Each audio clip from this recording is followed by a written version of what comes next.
Hello, నేను మీ Sesha Rao. BJP MP Ramesh ఏ ఉద్దేశంతో కేటీఆర్ గారి మీద కామెంట్లు చేశారో కానీ ఆ కామెంట్లలో ఒకటి మాత్రం తెలుగుదేశం పార్టీ తెలంగాణ విభాగంలో జోష్ నింపుతుంది. ఏంటి అని అంటే, రాబోయేటువంటి ఎన్నికల్లో బీజేపీ తెలుగుదేశం పార్టీ కలిసి తెలంగాణలో ఎన్నికల్లో నిలబడబోతుంది అనేటువంటి విషయాన్ని ఆయన వెల్లడించారు.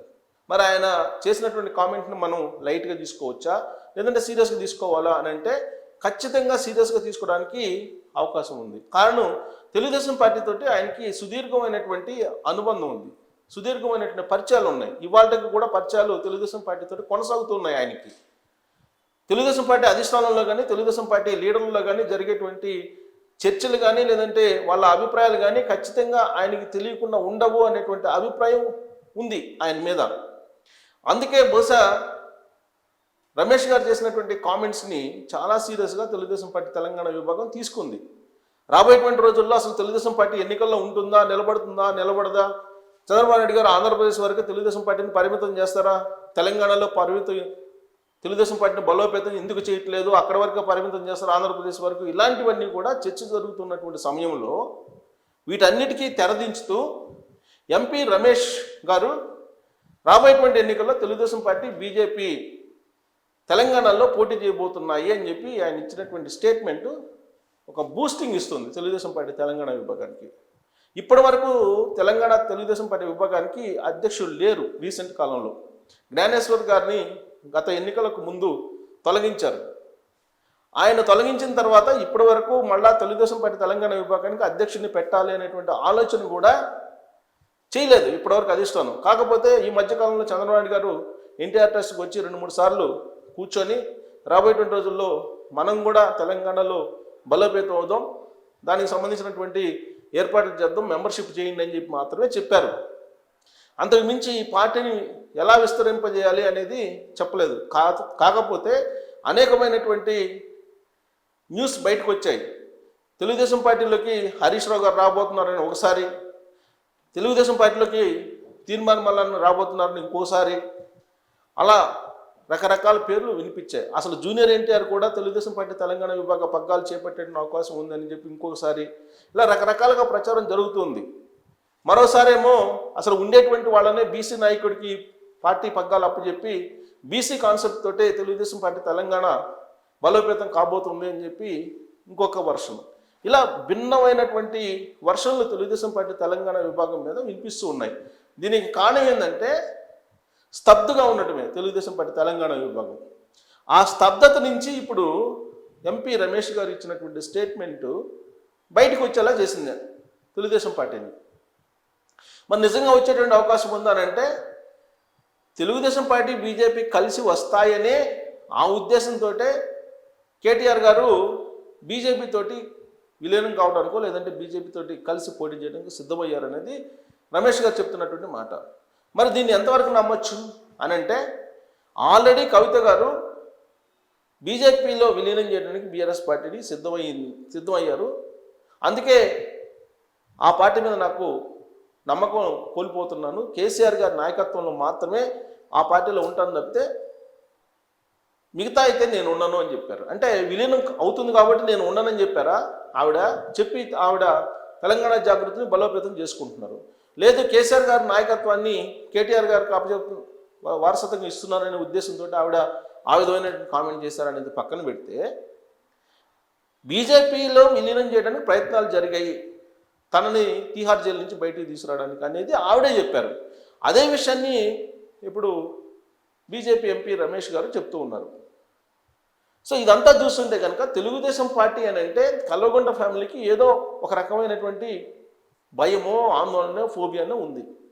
లేదంటే 2014 నుంచి 2018 వరకు తెలంగాణలో ఏం చేశారు కేసీఆర్ గారు అని అంటే, టీఆర్ఎస్ పార్టీ ఫక్త రాజకీయ పార్టీ అని చెప్పి తెలుగుదేశం పార్టీ వాళ్ళందరినీ సామధాన భేద దండోపాయాలు ఉపయోగించి తీసేసుకున్నారు. అప్పటి వరకు తెలుగుదేశం పార్టీ ఆంధ్ర పార్టీ అన్నారు. తెలుగుదేశం పార్టీలో ఉండేటువంటి లీడర్లందరూ కూడా చంద్రబాబు నాయుడు తొత్తులు అన్నారు. ఆ తెలుగుదేశం పార్టీలో ఉండేటువంటి లీడర్లందరూ కూడా తెలంగాణ వ్యతిరేకులు అన్నారు. ఇలాంటి కామెంట్స్ అనేకం చేశారు. సీన్ కట్ చేస్తే 2014లో టీఆర్ఎస్ పార్టీ అధికారంలోకి వచ్చిన తర్వాత ఫస్ట్ టార్గెట్ చేసింది ఎవరిని? కేసీఆర్ గారు అంటే తెలుగుదేశం పార్టీని. తెలుగుదేశం పార్టీని టార్గెట్ చేసి తెలుగుదేశం పార్టీలో ఉండేటువంటి ఎమ్మెల్యేలని ఆయన తన వైపు తిప్పుకొని తెలుగుదేశం పార్టీనే అసెంబ్లీ వేదికగా విలీనం చేసుకున్నారు అఫీషియల్గా. ఆ ఎపిసోడ్ అయిపోయిన తర్వాత తెలుగుదేశం పార్టీ అలా కొనసాగుతుంది, నిస్తేజంగానే కొనసాగుతూ వచ్చింది. కాకపోతే 2023 అసెంబ్లీ ఎన్నికలకు ముందుగా అసలు బరిలోనే ఉండకుండా నిర్ణయం తీసుకుంది తెలుగుదేశం పార్టీ. ఆ కారణంగా టీఆర్ఎస్ పార్టీ భారీగా నష్టపోయింది. రాజకీయ విశ్లేషకులు అంచనా వేసేది కూడా అదే. ఒకవేళ ఇప్పుడు కనుక ఇలాంటి పరిస్థితుల్లో తెలుగుదేశం పార్టీ బీజేపీ కనుక పొత్తుతోటి తెలంగాణలోకి ఎంటర్ అయితే, జనసేన కూడా కూటమి ఉంది కాబట్టి జనసేన, తెలుగుదేశం పార్టీ, బీజేపీ కూటమి కనుక ఎంటర్ అయితే బీసీ పోలరైజేషన్ పెద్ద ఎత్తున జరిగే అవకాశం ఉంది. ఇప్పటికే బీసీలు రాజ్యాధికారం కోసం పట్టుబడుతూ ఉన్నారు. కులగణన కూడా జరిగింది. ఇలాంటి పరిస్థితుల్లో బీసీలకు వ్యతిరేకం బీఆర్ఎస్ పార్టీ, కల్లగొండ ఫ్యామిలీ, రెడ్లకు వ్యతిరేకం కల్లగొండ ఫ్యామిలీ, కమ్మలకు వ్యతిరేకం కల్లగొండ ఫ్యామిలీ అనేటువంటి అంశాన్ని కాంగ్రెస్ పార్టీ, బీజేపీ, అలాగే ఇప్పుడు రమేష్ గారు కూడా కొత్తగా వ్యక్తిగతంగా అదే అభిప్రాయాన్ని వ్యక్తం చేశారు.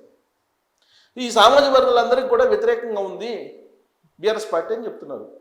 ఎందుకు చెప్తున్నారు, ఎందుకు చెప్పాల్సి వచ్చింది అని అంటే, కమ్మ సామాజిక వర్గం గురించి ఆయనతో వ్యక్తిగతంగా కొన్ని కామెంట్లు చేశారని చెప్పి రమేష్ గారు చెప్పారు. అలాగే రెడ్డి సామాజిక వర్గానికి సంబంధించి ఆల్రెడీ రేవంత్ రెడ్డి గారు రెడ్డి సామాజిక వర్గానికి రాజ్యాధికారం కావాలని పీసీసీ అధ్యక్షుడిగా ఉన్నప్పుడే ఆయన చెప్పారు. పైగా రెడ్డి సామాజిక వర్గం మొత్తం కాంగ్రెస్ పార్టీ వైపు రావాల్సిందే అని చెప్పి ఆయన కూడా పిలుపునిచ్చారు. పోలరైజేషన్ కూడా జరిగింది. రెడ్డి సామాజిక వర్గం మెజారిటీ కాంగ్రెస్ పార్టీతోటే మొదటి నుంచి ఉంది. ఇప్పుడు మళ్ళీ పోలరైజేషన్ అవుతుంది. ఇక బీసీలకు సంబంధించి ఒకనొక సందర్భంలో కేసీఆర్ గారు ఏబిసిడి డాష్ డాష్ అని చెప్పి అన్నారు. ఆయన ఏమన్నారు అనేది అందరికీ తెలుసు తెలంగాణ సమాజంలో.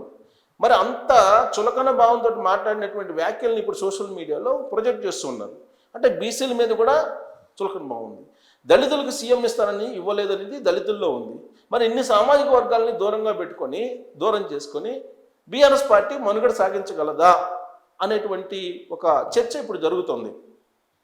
ఇలాంటి పరిస్థితుల్లో తెలుగుదేశం పార్టీ కనుక ఎంటర్ అయితే బీఆర్ఎస్ పార్టీలో ఉండేటువంటి బీసీలు తెలుగుదేశం పార్టీ వైపు పొలోమని వచ్చేటువంటి అవకాశం ఉంది. కారణం, బీసీలకి రాజ్యాధికార డిమాండ్ వరకు ఇవాళ వచ్చారంటే ఎన్టీ రామారావు గారు బీసీలకు ఇచ్చినటువంటి ఒక బలం. పటేల్ పట్వారీ వ్యవస్థను రద్దు చేసి తెలంగాణలో ఒక సంచలనమైన నిర్ణయం తీసుకున్న కారణంగానే బీసీలు ఇవాళ రాజ్యాధికారానికి దగ్గరగా వచ్చారనేటువంటి భావన బీసీల్లో ఉంది. పైగా తెలుగుదేశం పార్టీ ఒక్కటే బీసీలకు న్యాయం చేస్తుంది, బీసీలకి స్థానిక సంస్థల రిజర్వేషన్ ఇచ్చిందే తెలుగుదేశం పార్టీ అనేటువంటి అభిప్రాయం బీసీల్లో బలంగా ఉంది. పైగా హైదరాబాద్తో కూడిన తెలంగాణని, ప్రత్యేకంగా హైదరాబాద్ని సైబర్ సిటీని ఏర్పాటు చేసి 75% రెవెన్యూ తెలంగాణ మొత్తానికి ఇస్తున్నటువంటి సిటీని అందజేసింది చంద్రబాబు నాయుడు గారు. ఈ విషయాన్ని రేవంత్ రెడ్డి గారు చెబుతున్నారు, ఇంక్లూడింగ్ కేటీఆర్ గారు కూడా ఆయన విజన్ను మనం కాదలను, రాజకీయంగా మాత్రం వ్యతిరేకం అని చెప్పి అంటున్నారు. తీర్మానం వల్ల రీసెంట్గా చంద్రబాబు నాయుడు గారు అందించినటువంటి నాయకత్వం బీసీలకి అది ఎవరు మర్చిపోకూడదని ఆయన అంటున్నారు. ఇలాంటి పరిస్థితుల్లో బీసీలు పోలరైజేషన్ అవుతారు. అటు బీజేపీ, తెలుగుదేశం పార్టీ, జనసేన కలిస్తే బీఆర్ఎస్ పార్టీకి సంబంధించిన మనుగడ ఏంటి అనేటువంటి ఒక చర్చ జరుగుతున్నటువంటి క్రమంలో ఇప్పుడు రమేష్ గారు ఇచ్చినటువంటి స్టేట్మెంటు ఒక రకంగా చెప్పాలంటే తెలుగుదేశం పార్టీలో జోష్ నింపుతుంటే, మరోవైపు ఫామ్ హౌస్లో మాత్రం కలవరం మొదలైందని చెప్పి చాలామందిలో ఇప్పుడు చర్చ జరుగుతున్నటువంటి పరిస్థితి. మరి ఏది నిజం? తెలుగుదేశం పార్టీ రమేష్ గారు చెప్తున్న దాని ప్రకారం నెక్స్ట్ ఎలక్షన్కి రెడీ అయినట్టేనా? ఒకవేళ వస్తే బీఆర్ఎస్ పార్టీ పరిస్థితి అనే దాని మీద మీరు కామెంట్ చేయొచ్చు. Thank you.